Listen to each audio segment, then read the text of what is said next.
like that. That's what you should do. Rapid breathing. Yeah. For example, the dog, comma, which that's it.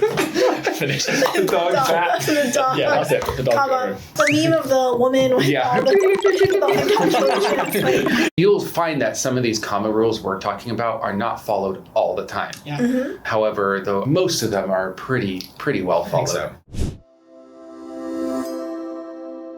Hello, everybody. Welcome back to Pagoda 1 with Oh, John from America.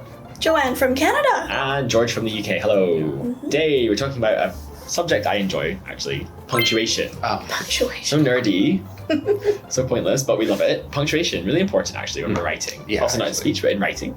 And there's lots of really niche rules and reasons to use them. We're going to go over some of them today concerning probably the most difficult one, but also common, comma.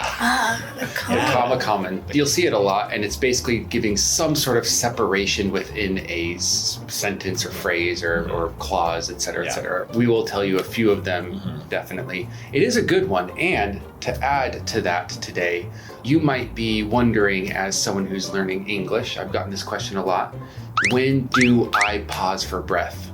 One of the things you do when you are reading, take the commas as pauses, because originally commas were used as pauses. Yes. They were used to denote when you should separate your voice into two different things, right? During a speech. Yeah. During a speech. So periods, of course, exclamation points, question marks, of course, but also commas.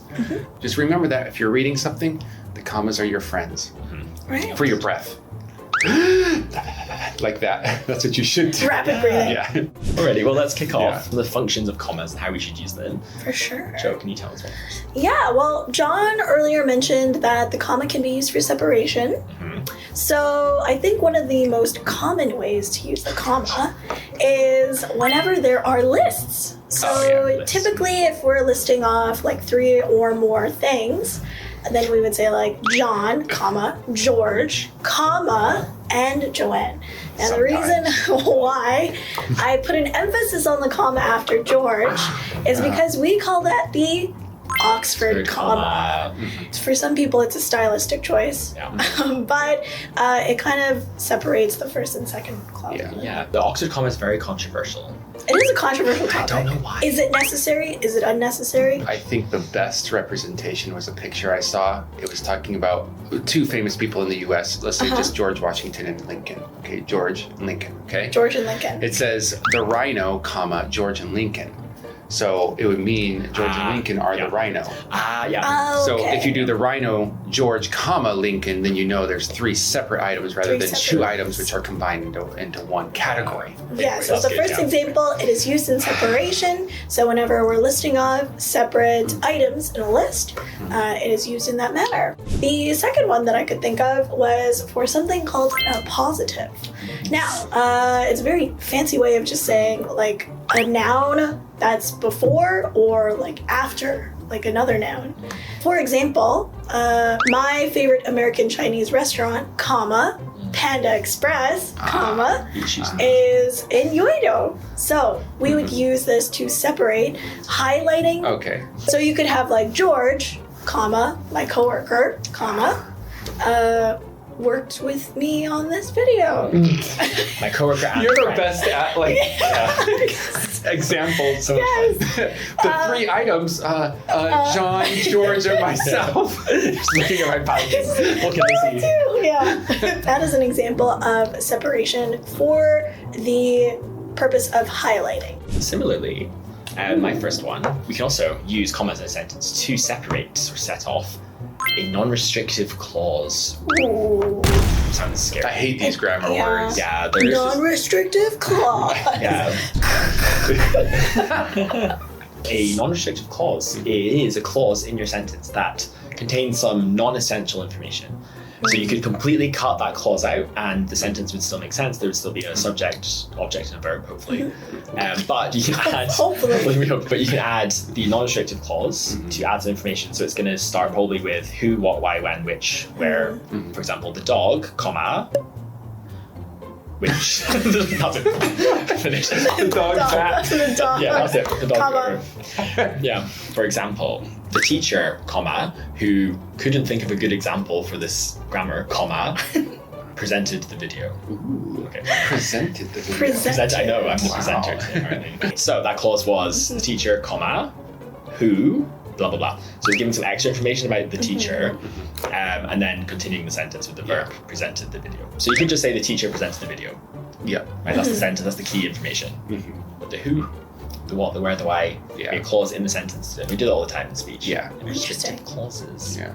My other one, a bit simpler, but tricky actually across cultures. Causes problems, I think. Confusion sometimes. In writing big numbers. Ooh. So you think the digits. It's confusing because I think some cultures divide numbers into groups of like 4, or the digits, how many digits in the number. In English, when we write numbers, we divide into groups of 3. 3s, yes. So once you get up to 1,000 or more, you start adding commas. So 1,000 up to 9,999. So 1 and then comma 000 is 1,000. 9 comma 999. And then when it's 10,000, so 10 comma 000. Then we get up to bigger numbers, so 100,000, No, keep going. 100,000. I'll do all of them. You'll do all the numbers. Just like fast. All the way to like Google. Yeah. So then like the number which is 1 comma 000 comma 000 1 million. Oh. Just, like numbers. Like it's the meme of the woman with Yeah. all the punctuation. John, what would you got? I have something where I have to look up the names for because I don't like grammar names. I never have. I will explain it well. The one that I'll be doing first is called introductory clauses.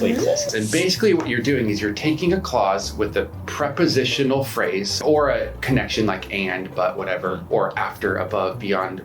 And you're taking that normal phrase that for some reason you're going to break up, split it into 2, and reverse the order. And that's all you do. After John ate a whole pizza, comma, he realized he needed help. Oh no. And you could say he needed help after John realized he ate a new pizza. Of course, we would probably flip John to the beginning, but in any case, you can still flip that comma into a fully functional sentence without a comma. Just with a connecting word to it. It's kind of weird to look at, but if you think of it as just taking a normal sentence with a prepositional phrase or 2 clauses, and you just reverse them, then suddenly you can make that comma happen. The second one I have is boop, boop. I forget the name. I didn't write down the name for this one. I just said direct address. I don't know what that is. The second one that I'm going to call direct address is when basically in a sentence you're going to directly address someone's name. Something like, hey, Joanne, why are you looking at me like that? I wasn't even looking at you in the first place. It's, hey, That is an comma, interesting phase. Joanne, comma, why are you looking at me like that? So I could just say it like, hey, why are you looking at me like that? But I'm directly addressing a person's name. I guess it kind of functions like what you said. Yeah. You're just adding Information. information Yeah. that can be removed or it can be added. And the appositives as well, it wraps around. The commas wrap Wraps around. around. Oh, it's like a little blankie. Hey, yeah, little cute, blanket. little hug. Commas are little blankies. That's all we can tell. Or like when it comes to letters, you could also say like, hey George, comma, and then the rest of your letter. When you're writing a letter. Oh, or email. oh. An email, perhaps, yeah. Did you think what I was thinking? Maybe. Individual letters. Hey, G. Oh. I was Or like, H, comma, letters. E, comma, Y. Yeah. No. Space, G. Another one is after transitional words. So like consequently, comma. Oh, And then- therefore, comma, however, comma. Okay, yes, Oh, okay. Yeah. Exactly. So after transition word. You'll find that some of these comma rules we're talking about are not followed all the time. Yeah. However, though most of them are pretty well I followed. think so. All kind of matter of style, writing style. Right. So I would say just look at whatever materials you're writing in English. Look at examples of those materials that other people write. And do they use these commas? Do they use other punctuation marks? And if you have other punctuation questions, maybe let us know in the comments. Yeah. And we'll help you with those. Yes, we will. Yeah. We'll study and help. Thank you everybody for joining us today at Pagoda 1. Don't forget to Like, comma, Ooh, comment, comma, and subscribe. period. And wait. No. comma. Don't forget to share, comma. Please, Share. please. Share, Full comma, stop. oh please. Exclamation mark. Bye, guys. Bye.